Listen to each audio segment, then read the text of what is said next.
여러분 안녕하십니까. 4월 30일 금요일 새벽이 되었습니다. 이진우식입니다. 검찰총장 후보 추천위원회가 이 총장 후보에서 총장 영순위라던 이승윤 중앙지검장을 제외했습니다. 김학의 불법 출금 사건이 끝내 그의 발목을 잡았습니다. 오만한 권력이 빚은 참사라고 할까요? 아니면 사필 귀증이라고 해야 합니까? 어쩌면 검찰총장이 피고인 신분이 되는 막장 드라마를 볼 수도 있었는데 그런 기대는 무너졌습니다. 후보 추천위원회는 김호수 전 차관, 그리고 구본선 광주고검장, 배성범 법무위원 소원장, 조랑관 대검차장을 총장 후보로 추천했습니다. 벌써 4월이 끝입니다. 이 4월이 끝은 작가 한수산 선생의 동아일보 신춘문예 당선 단편 소설 제목입니다. 아주 기억에 남는 작품이죠. 70년대 청춘의 비애가 고스란히 녹아있는 작품입니다. 제 기억으로는 가정교사 아르바이트를 구하는 이류대 학생이 소설이 화자입니다. 요즘 대학생들이 그 어려웠던 시절 청년들의 고통을 알 수 있을까요? 전혀 알 수 없을 겁니다. 그들이 선배로부터 들은 얘기들은 기껏해야 1990년대 산업화 민주화 이후의 얘기들일 테니 말입니다. 그러고 보니 이 나라를 이 정도나마 풍요롭게 만든 사람은 누구인가 다시 생각하게 됩니다. 저는 우리들이 부모 세대를 제일 먼저 꼽습니다. 그들은 자식들에게 가난을 물려주지 않기 위해 교육에 온 힘을 쏟았습니다. 자원 하나 없는 나라에서 사람만이 자원이었죠. 자신들은 굶고 제대로 입지 못했지만 자식들에게는 온 정성을 쏟은 우리 부모 세대입니다. 6, 70년대 부모 세대가 바로 이 나라 보수주의의 뿌리를 이루었습니다. 지금은 세계적인 기업이 된 삼성, LG, 현대, SK도 그때 성장했습니다. 그런 기업들은 정경유착이라는 비난을 받았지만 한편 불모지에서 국가기관 산업을 일궜고 일자리를 만들었습니다. 역설적으로 그런 기업들이 없었다면 경제 성장은 없었을 것이고 민주화도 더디었을 것입니다. 좌익들은 흔히 재벌이라는 이름으로 그들을 공격하지만 그 기업인들의 해안이 없었다면, 그리고 용기가 없었다면 지금 같은 풍요가 가능할까요? 어제 도하의 모든 신문들은 일면에 삼성그룹의 상속세와 함께 기부를 다뤘습니다. 헤드라인이 거의 대동소이합니다. 조선일보 헤드라인은 이건희 유산 26조 원, 60%를 사회에 환원. 동아일보도 이건희 26조 유산의 60% 내놓는다. 중앙일보는 이건희의 선물, 기부 역사 새로 쓰다. 매일경제는 이건희 재산 60% 국민에게, 의료예술품은 기부. 한국경제는 이건희의 마지막 선물, 유산 60% 국민 품에. 신문들은 일면에 이번에 국립박물관 등에 기증한 이건희 컬렉션 중에 국보 216호 인왕제색도와 김한교의 작품 등을 함께 실었습니다. 아마 신문 일면에 이렇게 일제히 그림이 실린 것은 제 기억으로는 처음입니다. 그런데 한겨레는 좀 달랐습니다. 1조 의료기부 13년 만에 지킨 삼성 사회 환원. 심지어 사면 제목이 이렇습니다. 그에 기부된 비자금 흑역사, 이건희 사회의 일부 환원. 같은 사안을 보는 눈이 이렇게 다릅니다. 삼성가가 이건희 회장의 유지를 받들어 사회에 환원하기로 한 것은 감염병 백신과 치료제 개발, 그리고 소아암 등 어린이 환자를 위해 기부하는 1조 원이라는 돈 외에도 경제정선의 인왕제색도 등 국보 14종과 모네 르누아르, 그리고 이중섭, 박수근, 김한기 등 근현대 화가들의 대표작 등 돈으로 계산할 수 없는 미술품이 무려 23,000여 점이 있습니다. 살바도르 달리의 켄타우로스 가족, 이 작품은 정말 유명한 작품이죠. 그리고 클로드 모네의 수련 시리즈 중에 한 점, 그리고 피에르 르누아르의 책 읽는 여인, 이 작품은요, 제 어릴 때부터 수없이 책에서 본 작품입니다. 이런 작품들이 이건희 컬렉션에 들어있으리라고는 아무도 상상하지 못했을 것입니다. 돈으로 계산할 수 없는 작품들이니까 말입니다. 언론도 이런 기부는 젤리를 찾기 힘들다면서 반고흐 작품을 기부한 크레르 밀러, 그리고 피카소 그림을 기부한 피카소 유족들의 예를 따라 별도의 미술관 건립을 주장합니다. 이건희 미술관을 만들자는 거죠. 한국 좌파 정권에서 그게 가능할까요? 이건희 회장 유족들이 낼 상속세만 해도 12조를 넘습니다. 언론의 예상보다 1조 원 정도가 더 불었습니다. 이 LG 구본모 회장이 3년 전에 타계했을 때는 9천억 중반대였죠. 이 회장이 타계한 대로 주가가 크게 올랐던 까닭도 있습니다. 이 12조 상속세는 작년 우리나라 전체 상속세의 3배가 넘으며 건국 이래 최대입니다. 세계적으로도 유례를 찾을 수 없다고 언론은 쓰고 있습니다. 우리나라 상속세율이 50%로 세계 최고이니까 그렇습니다. 거기에다가 최대주주 지분 상속엔 20% 할증이 붙으니 사실상 상속세율은 60%입니다. OECD 평균이 26%이니 그 2배를 훌쩍 넘는 것입니다. 선진국들은 기업 승계의 경우에 세금을 대폭 감면하는데 우리는 정반대인 것이죠. 독일은 기업 승계를 하면 4.5%까지 상속세율이 낮아지고, 상속세율이 우리처럼 높은 일본도 기업 승계의 경우에 상속세를 감면하거나 유예합니다. 2011년 상속한 스티브 잡스의 유족들은 3조 4천억 원을 상속세로 냈습니다. 그러니까 삼성가는 애플의 잡스 유족보다 4배 가까운 상속세를 내는 것입니다. 삼성가는 4월 말까지 상속세 6분의 1, 2조 원을 내고 나머지 10조는 5년 분납을 할 예정이라고 합니다. 삼성가는 보유예금과 주식 배당금에다가 이 금융기관에 돈을 빌려 2조 원을 마련했습니다. 이 유족들이 물려받은 재산이 대부분 삼성전자 등 회사 지분이니 경영권을 지키려면 팔 수가 없어서 유족들은 제2금융권에 신용대출을 했다고 합니다. 조선일보 사설 제목이 이렇습니다. 이 반도체 전쟁 지휘할 사령관이 감옥에서 상속세 대출 상담 받는 나라. 사설엔 이런 구절이 있습니다. 한국 수출의 20%, 법인세 납부액의 18%를 기여하는 기업 대주주가 경영권 방어에 전전긍긍하면서 상속세 납부에 천문학적 빚을 내는 것이 나라 경제와 국민에게 무슨 도움이 되는가? 저도 똑같은 생각입니다. 그런데 정치권에서는 우리 상속세율이 세계에서 가장 높다는 걸 알면서도 아직 이걸 고치자는 의견이 없습니다. 비단 상속세뿐이 아닙니다. 집권 세력은 묘하게도 세계 최고 혹은 세계 유일을 잘 찾아내서 비교하는 재능을 가지고 있습니다. 단적인 예로 부동산 보유세가 그렇고 기본소득세가 그렇습니다. 예컨대 보유세의 경우에 거래세 비교는 속 빼놓습니다. 보유세가 높은 곳만 찾아서 우리와 비교를 하죠. 그래서 우리 보유세를 올리자고 합니다. 미국의 예를 들 때는 보유세율이 낮은 주보다는 뉴저지 그리고 뉴욕 등 보유세율이 아주 높은 주를 예로 듭니다. 그런데 그런 주들은 연방정부나 주정부가 일방적으로 결정하는 공시지가로 보유세를 부과하는 게 아닙니다.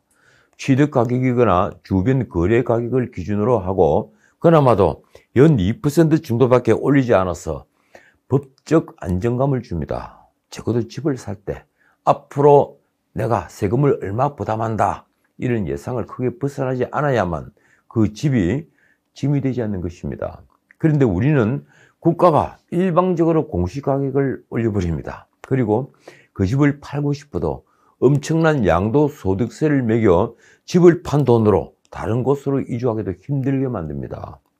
다른 곳에 가서 집을 살 수가 없죠. 전 세계에 이런 불합리한 부동산 세제는 없습니다. 세금이 합리적이 아닐 때는 뭐라고 합니까? 바로 수탈이라고 부릅니다. 왜 이런 불합리한 것들이 고치지 않을까요? 포퓰리즘 때문입니다. 다수와 소수를 편가르고 소수의 부자들, 소수의 가진 자들을 궁지에 몰아도 괜찮다는 전략입니다. 예컨대 종부세가 논의될 때 1%는 괜찮다. 이건 민주당의 늘 하는 얘기죠. 포퓰리즘은 국가를 침몰시킵니다. 중남미와 남유럽에 진보라는 이름으로 버려졌던 포퓰리즘이 바로 그렇습니다. 대중의 인기에만 영합하는 무책임한 정책들은 대중을 선동하는 것, 바로 대마고걸이라고 그러죠. 이 대중을 선동하는 것과 전혀 다를 바가 없습니다. 특히 좌파 포퓰리즘은 대중의 인기를 얻을 목적으로 국가 부채를 증가시키는 정책을 두려워하지 않습니다. 그리스의 시리자, 스페인의 포데모스, 다들 알고 계시죠? 대표적인 좌파 포퓰리즘 정당들입니다. 그런데 그런 좌파 포퓰리즘 정당도 아직 상상하지 않는, 그래서 한 번도 거론한 적이 없는 기본소득제가 이 나라에서는 공개적으로 논의되고 있습니다. 전 세계에서 어느 나라도 가보지 않은 길을 가겠다는 것입니다. 명분은 있습니다. 4차 산업혁명으로 일자리가 대폭 사라진다는 것이죠. 그런 얘기들은 어디서 들었을까요? 그건 기후와 같습니다. 문명은 끝없이 진보하지만 그 진보에 맞춰 새로운 일자리는 늘 창출되어 왔으니 말입니다. 28일에 이 경기도가 주최한 기본소득 박람회라는 모임이 일산 킨덱스에서 열렸습니다. 올해 3회째라고 하는데 주제가 참 재밌습니다. 내 삶 속의 기본소득. 코로나가 가져온 재난을 기본소득을 통해 전환하자는 취지라고 합니다. 이재명 지사는 세금을 감면받는 여러 정책을 수정하면 기본소득을 충분히 시행할 수 있다고 했습니다. 그러니까 대기업 감면 제도를 사그리 없애서 그것으로 기본소득제를 하자는 거죠. 아린데는 하지 말자는 겁니까? 그는 사회복지 지출을 OECD 평균 수준으로 낮춰 가용 예산을 현재의 2배 가까이 확보할 수 있다고도 설명했습니다. 우리 사회복지 지출이 많은 것은 알고 있군요. 그거 한 말이 놀랍습니다. 다른 나라에서는 하지 않는다. 막대한 재원을 어떻게 조달하냐고 우려하는데 그 반대로 대한민국이 기본소득을 선도할 최적의 조건을 갖고 있다고 생각한다. 글쎄요, 그건 이 지사만의 생각일 겁니다. 2019년 노벨 경제학상 수상자인 바네르지 MIT 교수가 이 기조연설을 했습니다. 팬데믹 시대 기본소득이 확산되는 제목입니다. 그가 예를 하나 들었는데 그 예가 참 재미있습니다. 아프리카 케냐의 2만 3천 명을 대상으로 하루 75센트를 지급하는 실험으로 그는 무조건적인 현금 지급이 나태하게 만든다는 증거는 없었다고 말했습니다. 재미있지 않습니까? 전문직 일자리가 거의 없는 케냐 같은 나라에서 2만 3천 명을 대상으로 하루 800원을 기본소득으로 지급하는 실험을 했는데 돈을 받은 사람들이 나태해지지 않았다는 게 과연 선진국에 그대로 적용이 가능한 것입니까? 민주당에서 포퓰리즘적인 발상은 너무 많습니다. 예컨대 재난지원금을 두고 벌였던 논란이 그렇고 손실보상제를 두고 지금 기재부와 벌이고 있는 논쟁이 그렇습니다. 종부세에 대한 중구난방식 의견도 마찬가지입니다. 무엇이든 표가 정책 결정의 기준이 되고 있습니다. 솔직히 무엇이 정의인지 고민하는 흔적은 전혀 없습니다. 미래 세대를 걱정하지도 않고 국가의 내일을 염려하지도 않습니다. 이번에는 임대사업자를 집값 상승의 원인으로 지목하며 세제 혜택을 줄이는 방안을 검토한다고 합니다. 이 역시 포퓰리즘이죠. 부동산 정책 실패의 책임을 임대업자에게 전가하는 것인데 임대사업으로 등록된 아파트는 약 36만 채로 전국 아파트 1128만 7천 채의 3.2%에 불과합니다. 등록 임대주택 80%는 원룸이거나 오피스텔입니다. 그런데도 이재명 지사는 27일 페이스북에 임대주택만 160만 채, 분당 신도시 10개 육박하는 임대사업자가 특혜를 누려왔다고 썼습니다. 이거 제대로 알고 쓰는 글일까요? 김승환 원내수석 부대표는 라디오에서 임대사업자에게 종부세를 면제하고 양도소득세도 대폭 깎아주어 다주택자가 추가로 주택을 매입해 매물이 잠겼다고 말했습니다. 기가 막힙니다. 김두관 의원도 임대사업자가 아파트값 폭등의 중요한 원인 중의 하나라고 했습니다. 무엇보다 이 정부가 권장한 임대주택 사업의 지금 혜택은 거의 사라지고 없습니다. 현재 조정 대상 지역에서 새로 주택을 구입해 임대주택으로 등록을 해도 종부세 합산 배제, 다주택자 양도소득세 중과 배제 등 세제 혜택을 받을 수가 없습니다. 그걸 알고나 있는 걸까요? 그런데 이 정부의 경제부처들이 집값 폭등과 고용 한파 등 작년 경제 폭망에도 자체평가 보고서란 걸 냈는데 그 보고서에서 관련 정책에 우수한 성과를 냈다고 자화자찬을 부렸습니다. 먼저 기획재정부가 매우 우수했다고 평가한 항목은 이렇습니다. 경제활력 제고, 신종 감염병, 그래 코로나죠. 대응 역량 강화 및 바이오헬스 방역 산업 선도, 그리고 재정 집행 관리 강화. 자, 한번 생각해 봅시다. 작년 재정을 퍼본 3분기를 제외하고 우리 경제는 죽을 섰습니다. 그런데 경제 활력 제고라고 하니 지나가는 개가 웃을 일입니다. 국가 채무를 엄청나게 늘린 주제, 재정 집행 관리 강화라고 하면 그건 자신들을 속이는 일이 됩니다. 게다가 기재부는 고용 충격 완화 및 고용 안정 지원을 위한 일자리 질 제고 항목에 다소 우수라고 평가했습니다. 왜 이리 뻔뻔할까요? 실업률이 사상 최고입니다. 청년 실업률이 하늘을 찌릅니다. 기껏 재정으로 알바생 일자리를 만들면서 일자리 질 제고라고 했습니까? 국토부가 실수요자 중심 주택시장 개편 및 맞춤형 주거금융 지원을 다소 우수라고 했다고 평가하고 부동산 시장 관리 강화 항목의 보통이라고 평가한 게 애교로 보일 지경입니다. 참 다들 뻔뻔합니다. 산업부는 에너지 전환 후속 조치 및 원전 안전운영 관리 항목과 국민 안전 최우선의 원전 사후관리 강화 항목에서 매우 우수라고 평가했는데 이 역시 뻔뻔하게 마찬가지입니다. 지금 태양광 패널이 온 산야를 엉망으로 만든 걸 눈으로 보고도 이런 평가를 할 수 있는 겁니까? 그리고 월성원전 1호기 경제성 평가를 조작하고도 이런 평가를 할 수 있는 겁니까? 제가 묻지 않을 수가 없습니다. 자, 오늘은 여기까지입니다. 이 자료를 찾다 보니 우리가 백신 도입이 늦은 것은 문 대통령 책임이 가장 크다는 것을 알게 되었습니다. 문 대통령은 아마도 우리 기술로 작년 연말까지는 백신 개발이 가능하다고 믿었던 것 같습니다. 그는 작년 총선 직전 4월 9일 성남 한국파스텔연구소에서 열린 코로나 치료제 백신 개발 산학연 및 병원 합동회의에서 우리 치료제와 백신으로 인류의 생명을 구할 수 있기를 기대한다면서 이렇게 말했습니다. 치료제 백신 개발만큼은 끝을 보라. 인류의 생명을 구할 수 있다고 했습니까?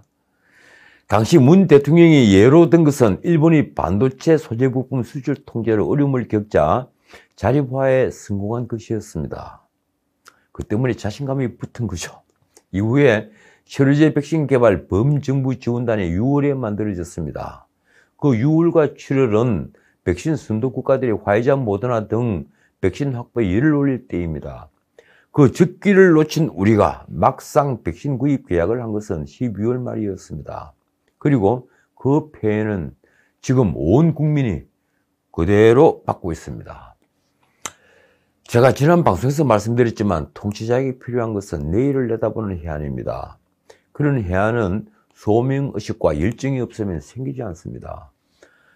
5월 말 한미 정상회담이 예정되어 있는데 문 대통령은 미국을 자국 우선주의라고 공격했죠. 그는 4.27 판문점 선언 3주년을 맞아 이렇게 말했습니다. 도보다리 풍경이 아직도 눈에 선하다. 지금은 평화의 시기를 돌릴 때다. 한미 정상회담을 계기로 한반도 평화 프로세스를 진전시키겠다. 바이든 대통령이 이 말을 들으면 어떻게 생각할까요? 바이든은 북핵과 미사일에 대한 한미 공조를 생각할 텐데 문 대통령은 여전히 한반도 평화 프로세스를 생각합니다. 이 바이든 면전에서 싱가포르 회담의 성과를 말했다가 바이든에게서 무슨 말을 들을지 모르겠습니다.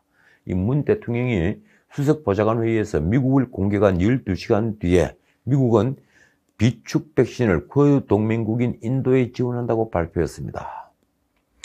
대통령의 임기는 곧 끝나지만 국민의 고통은 끝나지 않습니다. 지금까지 전식이었습니다.